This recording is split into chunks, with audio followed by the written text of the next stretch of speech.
Welcome back to seven health channel once again. So ఇప్పుడు మనము bonus shares సంబంధించిన journal ఎంట్రీస్ని ఎట్లా ఉంటుందో ఒకసారి నేర్చుకుందాం. సో ఆల్రెడీ ప్రీవియస్ క్లాస్లో మనం ఎక్స్ప్లెయిన్ చేసుకున్నాం. బోనస్ షేర్స్ను మనం రెండు విధాలుగా ఇష్యూ చేస్తాము. పార్ట్లీ పెయిడ్ షేర్స్ను ఫుల్లీ పెయిడ్ కింద కన్వర్ట్ చేయడము, వాళ్ళ నుంచి అమౌంట్ ఇప్పించుకోకుండా వాళ్ళ నుంచి అమౌంట్ వచ్చినట్లుగా ఎంట్రీస్ పాస్ చేసుకుంటాము. దాన్ని మనం పార్ట్లీ పెయిడ్ షేర్స్ను ఫుల్లీ పెయిడ్ కింద మార్చినామంటాము. అదేవిధంగా ఫుల్లీ పెయిడ్ ఆల్రెడీ ఉండే ఎగ్జిస్టింగ్ షేర్ హోల్డర్స్కు ఫుల్లీ పెయిడ్ బోనస్ షేర్స్ను ఇష్యూ చేయడం, అంటే ఫుల్లీ పెయిడ్ అయిన షేర్స్కు బోనస్ షేర్స్ ఫ్రీగా ఇవ్వడము. ఇది ఇంత ప్రాసెస్ అని బై యూటిలైజింగ్ క్యాపిటల్ ప్రాఫిట్స్ను మనము క్యాపిటలైజేషన్ చేస్తాం. క్యాపిటలైజేషన్ చేస్తాం అంటే రిజర్వ్స్ అండ్ సర్ప్లస్లో ఉండే ప్రాఫిట్స్ను, బ్యాలెన్సెస్ను కొన్ని నిన్న చెప్పిన క్లాసుల ప్రకారం విడిచిపెట్టేసి మిగతా ప్రాఫిట్స్ని మనము యూటిలైజ్ చేసుకోవచ్చు. దాన్ని క్యాపిటలైజేషన్ ఆఫ్ ప్రాఫిట్ అంటాము. ఓకేనా. నా ఇక్కడ ముందుగా నేను to issue bonus shares as partly paid shares converted as fully paid. To issue bonus share to partly paid share holders అండి. పార్టీ పెయిడ్ షేర్ హోల్డర్స్కు బోనస్ షేర్స్ ఇష్యూ చేస్తారు. సో మీ ప్రాబ్లంలో partly paid shares, fully paid share రెండు ఉంటే గినా ముందు bonus షేర్స్లో పార్ట్లీ పెయిడ్ షేర్ వాళ్లకు ఫుల్లీ పెయిడ్గా కన్వర్ట్ చేసినే తర్వాత మిగతా వాళ్లకు ఇవ్వవలసి ఉంటుందండి. ఇది చాలా జాగ్రత్తగా గుర్తుపెట్టుకోవాలి. నా ఇక్కడ ఏం చేస్తున్నాము, పార్ట్లీ పెయిడ్ షేర్స్ను ఫుల్లీ పెయిడ్గా మారుస్తున్నాము అంటే వాళ్ళ నుంచి ముందు ఫైనల్ కాల్ డ్యూ ఉన్నదానికి ఎంట్రీ పాస్ చేయాలి.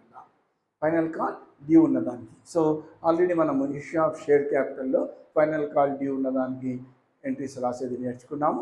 అదే ఎంట్రీ ఇక్కడ కూడా రిఫ్లెక్ట్ అవుతుంది. For final call due share final call account ఎటాట్ షేర్ క్యాపిటల్ అకౌంట్. దీన్ని మనం షేర్ అని రాసుకోవచ్చు. షేర్ ఫైనల్ కాల్ అకౌంట్ ఎటాట్ షేర్ క్యాపిటల్ అకౌంట్. సో ఇది ఫైనల్ కాల్ అమౌంట్ డ్యూ ఉన్నదానికి రాస్తాం. వీళ్ళు అమౌంట్ ఇవ్వరు కానీ ఏం చేస్తున్నాము, ఈ అమౌంట్ అంటే ఫైనల్ కాల్ అమౌంట్ను మనం బోనస్ కింద వాడుకుంటున్నాం, యూజ్ చేసుకుంటున్నాం. అంటే బోనస్ ఇచ్చేసి ఆ అమౌంట్ను క్యాన్సిల్ చేస్తున్నాం. అంటే ఇప్పుడు మనం రిజర్వ్స్ను క్యాపిటలైజేషన్ చేయాలా. సో దానికి మనం రాస్తుండేది టు కన్వర్ట్ క్యాపిటల్ ప్రాఫిట్ కాదని క్యాపిటలైజేషన్ ఆఫ్ ప్రాఫిట్.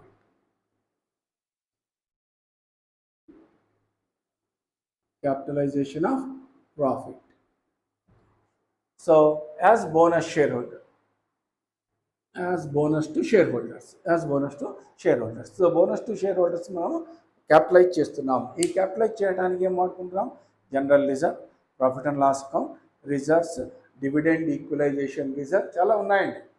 మీరు ప్రాబ్లంలో ముందు పోతే మీకు దొరుకుతుంది. General reserve, profit and loss account, reserve fund, dividend equalization fund, ఇటువంటివన్నీ కూడా మనము క్యాపిటలైజ్ చేసుకోవచ్చు. సో వీటికి డెబిట్ చేస్తున్నాం. ఇప్పుడు మీకు డౌట్ వస్తుంది, దీనికి డెబిట్ ఎందుకు చేస్తున్నాము. సో ఇవన్నీ కూడా క్రెడిట్ బ్యాలెన్స్ చూపిస్తుంటాయండి. దీన్ని ట్రాన్స్ఫర్ ఎంట్రీ అంటాం. సో ఈ అమౌంట్ అంతా కూడా ట్రాన్స్ఫర్ చేస్తున్నాం కొత్త అకౌంట్కు. దాన్ని మనము క్రియేట్ చేస్తాం bonus to share holders account. ఇక్కడ మనము ట్రాన్స్ఫర్ చేస్తున్నాం. We're utilizing the profits for issue of bonus to share holders. Bonus ఇవ్వడానికి మనము ఈ ప్రాఫిట్ని యూటిలైజ్ చేసుకుంటున్నాం. కాబట్టి ఇవన్నీ కూడా ఖచ్చితంగా మీకు బ్యాలెన్స్ షీట్లో రిజర్వ్స్ అండ్ సర్ప్లస్ కింద వస్తాయండి. క్రెడిట్ బ్యాలెన్స్ చూపిస్తుంటాయి. దీన్ని యూటిలైజ్ చేసుకుంటున్నామంటే బ్యాలెన్స్ తగ్గల్లా కాబట్టి దాన్ని డెబిట్ చేస్తున్నాము. సో వీటి గురించి మీరు డీటెయిల్గా డిస్కస్ చేసుకోవాలంటే మోడర్న్ అప్రోచ్ గురించి కూడా నేను ఎక్స్ప్లెయిన్ చేస్తానండి. ఆ మోడర్న్ అప్రోచ్ని కూడా మీరు కొంచెం స్టడీ చేస్తే అంటే ఆ వీడియో క్లాసెస్ చూడండి, దీనికి సంబంధించినవి కూడా మీకు అర్థమవుతుంది. ఎందుకంటే మోడర్న్ అప్రోచ్లో మనము 5 విధాలుగా డివిజన్ చేస్తామండి. Assets, expenses, capital, liabilities and income. Okay. So assets and ఎక్స్పెన్సెస్ను పెరిగితే డెబిట్ చేయాలా, తగ్గితే క్రెడిట్ చేయాలా, మిగిలితే ఏమిటి క్యాపిటల్, లయబిలిటీస్ అండ్ ఇన్కమ్.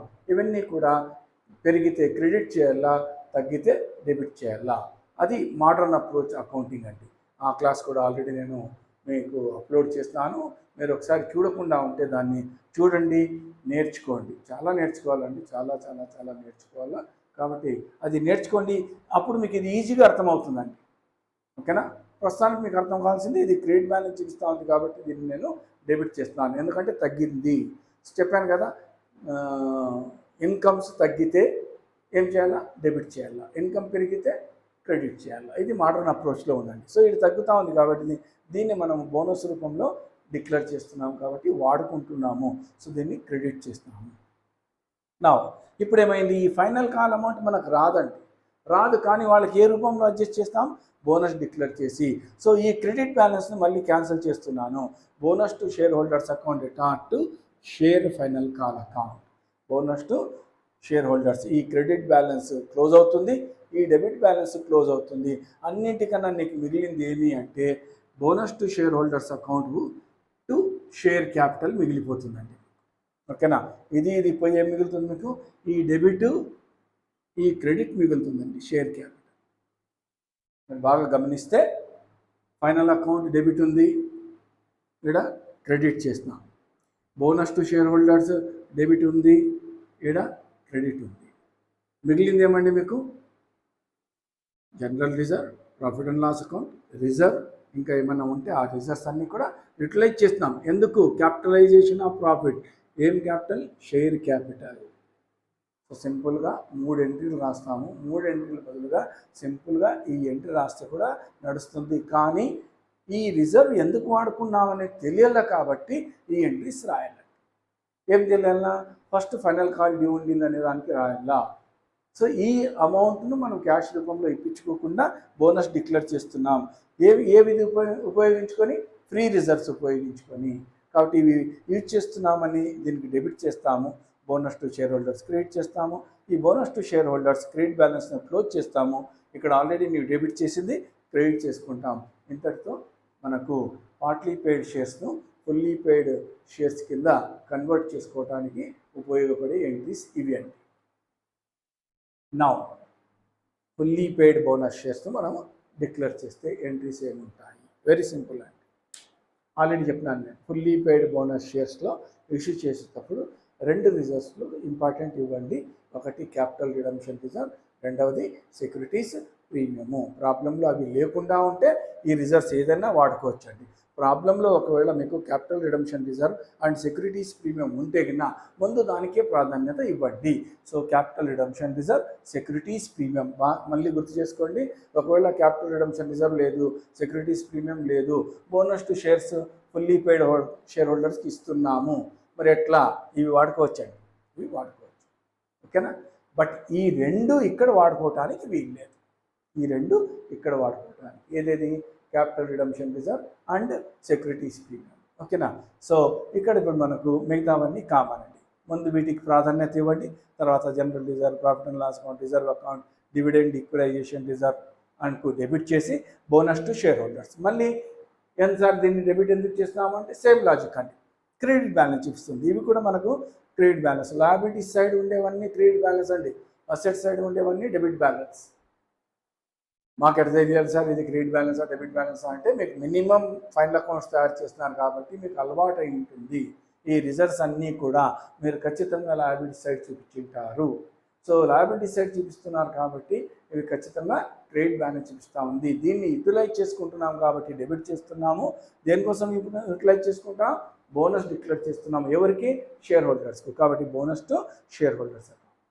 నా lastly bonus to share holders అకౌంట్కు డెబిట్ చేస్తున్నాము. ఈ క్రెడిట్ బ్యాలెన్స్ను క్యాన్సిల్ చేయడానికి to share capital account, to share capital. అల్టిమేట్గా మనకు ఎంట్రీ ఏం మిగిలిందండి? ఈ బోనస్ టు షేర్ హోల్డర్స్, ఈ బోనస్ టు షేర్ హోల్డర్స్ కొట్టుకొని పోయి ఏం మిగిలింది మనకు? ఈ రిజర్వ్స్ను క్యాపిటలైజ్ చేసినాం, షేర్ క్యాపిటల్. ఇవన్నీ కానీ ఎందుకు రాయాలి సార్ అంటే, ఖచ్చితంగా అది ఎందుకు వాడుకున్నామని తెలియాలండి. అకౌంట్స్ వెరిఫై చేసేది మన కోసం కాదండి, ఆడిటర్లు వెరిఫై చేస్తుంటారు, గవర్నమెంట్ ఆఫీసర్స్ వెరిఫై చేస్తారు, అందరూ వెరిఫై చేస్తారండి. వాళ్ళ కోసం ఈ ఎంట్రీస్ కనిపించల్లా. మనకు తెలుసు కదా సార్, ఊరికే డెబిట్ చేసి ఇక్కడ క్రియేట్ చేసేస్తే అయిపోయింది కదా అంటే, అట్లా కాకుండా ఆ రిజర్వ్స్ ఎందుకు వాడుకుంటున్నాము ఏం లేదని తెలియజేస్తూ ముందు ఒక ఎంట్రీ పాస్ చేస్తాము. సో రిజర్వ్స్ బోనస్ డిక్లేర్ చేయడానికి వాడుకుంటున్నాము. తర్వాత ఈ bonus to share holders account, amount of bonus to share holders account transfer to share capital. So bonus to share holders account debtor to share capital account. These are the entries in the case of issue of bonus shares. ఓకేనా? సో ఏదైనా ఒకటో రెండో problems చేసేసి దీన్ని కూడా మనం close చేద్దామండి. Have a nice day. Enjoy చేయండి.